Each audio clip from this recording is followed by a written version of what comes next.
When I turned 30, I decided to finally buy my first house. It wasn't much, a small two-story place just outside Pittsburgh. Old but solid. The kind of house you could tell had history. Creaking stairs, warped floors, drafty windows. It had been on the market for months, so I got it for a decent price. The realtor told me an elderly man had lived there alone for years before moving to a care home. He had kept the place minimal, she said, meaning empty. But I liked that. It felt like a blank slate. The first few weeks were peaceful. I worked during the day and spent my evenings fixing things up. New shelves, a coat of paint, small repairs. It was quiet, maybe too quiet.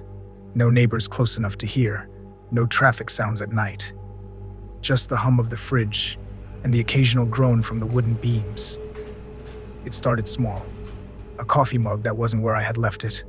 A screwdriver missing from the counter, later found in the laundry room. I figured I was just distracted, new routines, long days. But then, it started happening more often.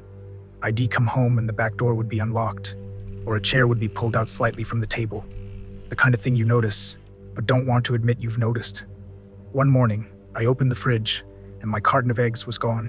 The next day, it was the milk. I laughed it off, thinking I was just misplacing things.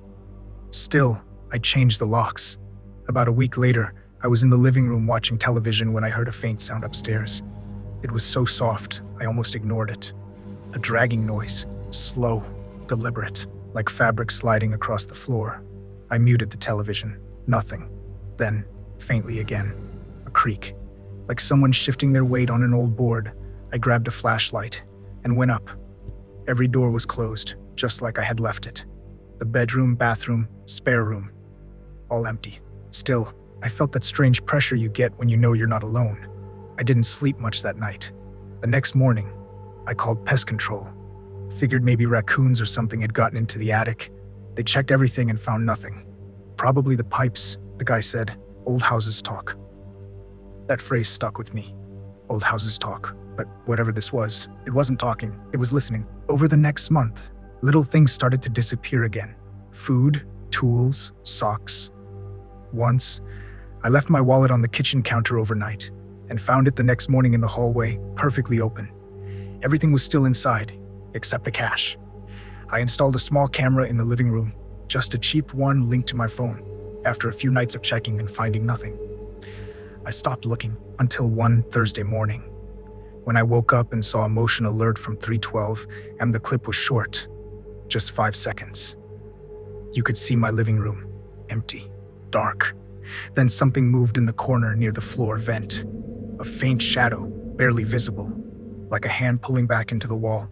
I replayed it, over and over, tried convincing myself it was a glitch, but deep down, I knew it wasn't.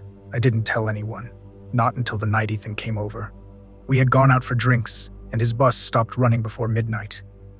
My place was nearby, so I told him he could crash on the couch in the small sitting room next to my bedroom. From there, he could see my bed through the open doorway. We talked for a bit, nothing serious, just work and life. Then we both called it a night. I remember hearing him shift around a few times, trying to get comfortable on the couch. Then everything went quiet. The next thing I remember was being shaken awake. I blinked at my phone. 3:17 a.m. Ethan was standing over me, pale and shaking slightly. "Dude, I'm starving," he whispered. "Let's go grab something to eat." I groaned. "You are kidding me, right?" Therese food in the fridge. But he didn't laugh. He kept staring toward the foot of my bed. Voice low, trembling. "Please, man, just come with me. I really need to get out for a minute." Something in his tone cut through my irritation. He wasn't joking. Still, I was half asleep, annoyed, and told him he was being ridiculous. But he wouldn't stop. He just kept repeating, "Please, just come with me, right now." After a minute of arguing, I finally threw on a jacket and followed him outside. It was cold, the streetlights buzzing softly over the quiet road.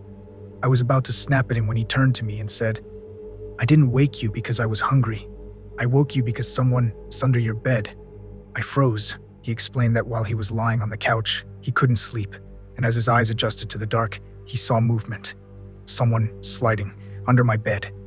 We called the police from outside. When they arrived, 2 officers went in first.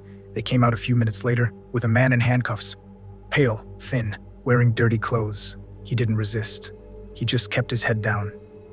Mumbling to himself, they searched the house and found where he had been living, a crawl space behind the wall of my bedroom closet. Inside were food wrappers, a small lamp, and a blanket. He had been living there for months, coming out at night, taking food, and hiding whenever I came home. One of the officers said he had probably slipped in through the attic hatch before I moved in, and never left.